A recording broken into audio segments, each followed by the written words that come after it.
Hello everyone, welcome back to my channel. So ఈరోజు ఇంకొక కొత్త రెసిపీ అనమాట. మ్యాక్సిమం అందరికీ ఇది తెలిసే ఉంటుంది.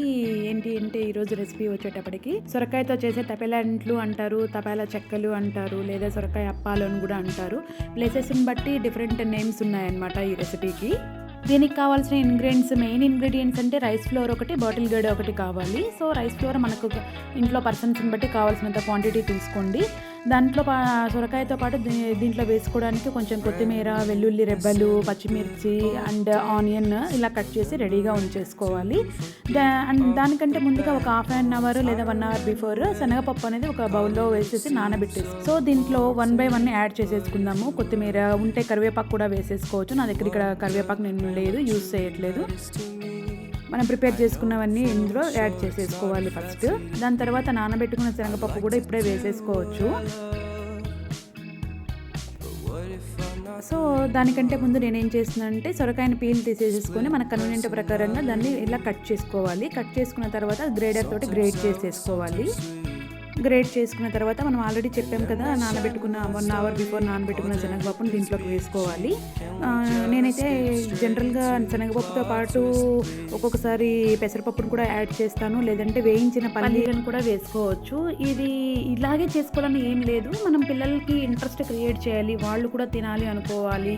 అందుకోసం చెప్పేసి నేను పల్లీలను కూడా యాడ్ చేసేదాన్ని అనమాట. అంటే సేమ్ వెరైటీని రిపీట్ చేయకుండా ఒకసారి శనగపప్పు, ఒకసారి పెసరపప్పు, ఇంకోసారి పల్లీలు వేస్తూ అలా చేసేదాన్ని అనమాట. సో ఆ ప్రాసెస్లో ఇవాళ నేను శనగపప్పు వేసుకున్నాను. అంతేకాకుండా దీంట్లో కొంచెం జీలకర్ర, టేస్ట్కి సరిపడా సాల్ట్ కూడా వేసుకోవాలి. కొంచెం లుక్ అపీరెన్స్ బాగుండాలి కాబట్టి కొంచెం టర్మరిక్ని యాడ్ చేసుకుంటున్నాము. ఎండుకారం కూడా వేసుకోవచ్చు, లేదంటే పచ్చిమిర్చిని మనం ఇందాక పీసెస్గా కట్ చేసుకొని వేసుకున్నాం కదా, అలా కాకుండా పచ్చిమిర్చి జీలకర్రని గ్రైండ్ చేసుకొని కూడా ఈ పేస్ట్ యాడ్ చేసుకుంటే కొంచెం ఇంకా బాగుంటుంది. బట్ ఏంటి అంటే చిన్నపిల్లలు ఉన్నప్పుడు మనం చిన్న చిన్న పీసెస్ వేసుకున్నామంటే వాటిని సపరేట్ చేసి పిల్లలకి ఇవ్వడానికి ఈజీగా ఉంటుంది. సో దట్ నేను ఇక్కడ పచ్చిమిర్చి పేస్ట్ వేయట్లేదు అనమాట. అది మనం కంపల్సరీ మనం స్పైసీగా తినాలనుకున్నప్పుడు దాన్ని గ్రైండ్ చేసి వేసుకోవడం చాలా టేస్టీగా ఉంటుంది. సో ఇక్కడ మనం పిండిని మిక్స్ చేసుకునేటప్పుడు అసలు డైరెక్ట్గా వాటర్ పోయకూడదు. మనం ఆల్రెడీ గ్రేట్ చేసుకున్న సొరకాయ తురుము ఉంది కదా, ఆ తురుముతోటే మ్యాక్సిమం పిండి అంతా కలుస్తుంది అనమాట. తర్వాత మనకు కావాల్సిన క్వాంటిటీ ప్రకారం వాటర్ని యాడ్ చేసుకొని బాల్స్ లాగా చేసుకుంటే సరిపోతుంది.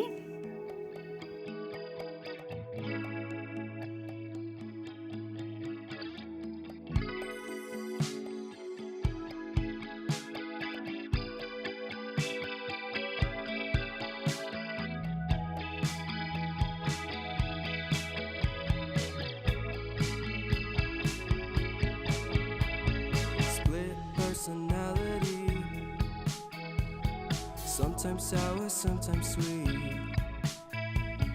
Split personality. Sometimes sour, sometimes sweet.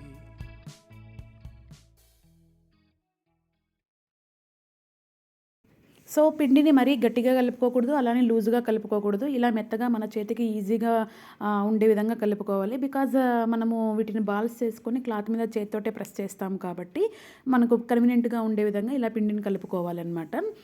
Before that మనం ఏం చేయాలి అంటే ఒక కాటన్ క్లాత్ని తడిపి పెట్టేసుకుని దాని మీద మనము ఇలా కలుపుకున్న పిండిని బాల్స్ లాగా చేసేసుకొని ఆ బాల్ని తీసుకొని ఆ పిండి మీద పెట్టుకొని ప్రెస్ చేసేసుకోవాలన్నమాట. హ్యాండ్ తోటే ప్రెస్ చేసుకుంటాము.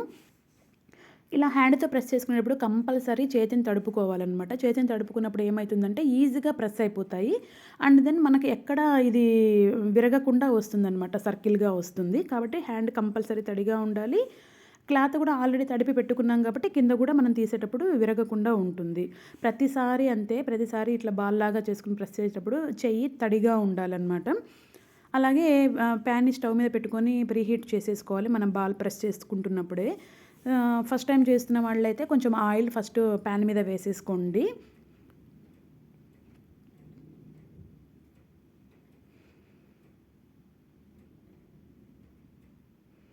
సో ఇలా క్లాత్తో సహా మనం ప్రెస్ చేసి పెట్టుకున్న ఈ పిండి ముద్దను ప్యాన్ మీద వేసేసుకోవాలి. దీనివల్ల పెద్ద డేంజర్ ఏముండదు, ఎందుకంటే ఆల్రెడీ కాటన్ క్లాత్ అండ్ తడుపుకొని ఉన్నాం కాబట్టి ప్రాబ్లం అవ్వదు. ఫస్ట్ది మనం ప్యాన్ మీద నొక్కగలుగుతాం, కానీ సెకండ్ టైం దానికి ప్యాన్ మీద డైరెక్ట్గా నొక్కలేము ఒకవేళ క్లాత్ లేకుండా చేయాలి అనుకుంటే. హీట్ ఎక్కిపోయి ఉంటుంది కాబట్టి చేయలేం కాబట్టి కంపల్సరీ మనం క్లాత్‌ని ప్రిఫర్ చేయాలి.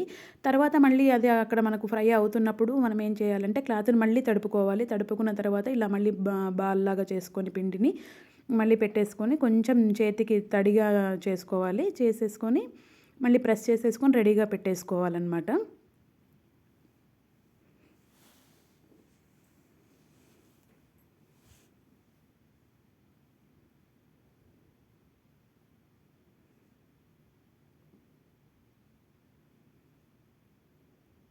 మందంగా ఏం నొక్కుకోకండి. కొంచెం పతలాగా నొక్కుకున్నాము అంటే క్రిస్పీగా కూడా ఉంటాయన్నమాట. కాల్చుకునే పద్ధతిని బట్టి మెత్తగా కావాలంటే మెత్తగా వస్తుంది. లేదు కొంచెం సేపు ఎక్కువ సేపు ఫ్రై చేసుకున్నామంటే క్రిస్పీగా కూడా వస్తాయి. సో, మనకు ఒకవైపు కాలింది అని ఫిక్స్ అయిన తర్వాత దాన్ని అప్‌సైడ్ డౌన్ చేసేసుకుంటే సరిపోతుంది.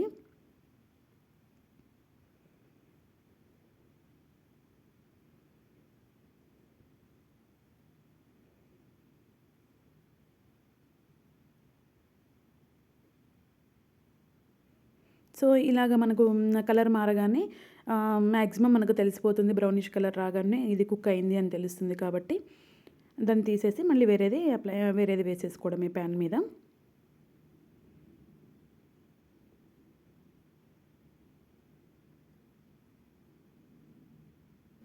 సో, ఇది ఇలా ప్రిపేర్ చేసుకోవచ్చు. అండ్ దెన్ ఇంకొక మోడల్ ఏంటి అంటే కడాయి పెట్టేసుకొని కడాయిలో ఆయిల్ వేసేసుకోవాలి.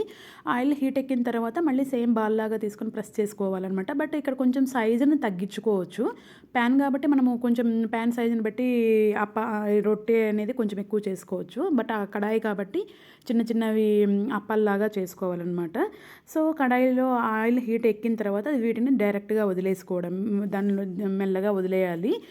కాకపోతే ఏంటి అంటే మాకు ఆయిల్ తక్కువగా వాడుకోవాలి అనుకున్నప్పుడు మాత్రం డైరెక్ట్‌గా మనం ఈ ప్యాన్‌లో చేసేసుకోవచ్చు. ఇలా చిన్నగా చేసుకున్న వాటిని హీట్ ఎక్కిన ఆయిల్‌లో వేసేసి డీప్ ఫ్రై చేసేసుకుంటే సరిపోతుంది. సో, దీనికి కాంబినేషన్‌గా ఉల్లిగడ్డ కారము, పప్పు తింటారు. లేదు ఉల్లిగడ్డ కారము, బటర్ వేసుకొని కూడా తినొచ్చు అనమాట. ఉల్లిగడ్డ కారంని ఎలా ప్రిపేర్ చేయాలో ఇంకొక వీడియోలో చూపిస్తాను. సో, ఇది చాలా సింపుల్ రెసిపీ ఉల్లిగడ్డ కారము. సో, మనం ప్రిపేర్ చేసుకున్న ఈ తపాలా చెక్కలన్నీ పప్పుతో తినొచ్చు, ఉల్లిగడ్డ కారంతోనూ తినొచ్చు. సో, ఇవి మనం ప్యాన్ మీద చేసుకున్నవి అనమాట. అండ్ దెన్ ఇవి వచ్చేటప్పటికి మనం ఆయిల్‌లో ఫ్రై చేసుకున్నాము. దీనికి కాంబినేషన్ వెన్నపూస, ఉల్లిగడ్డ కారంతో తినొచ్చు అనమాట. Thanks for watching. Please like, share and comment to my video. Thanks for watching.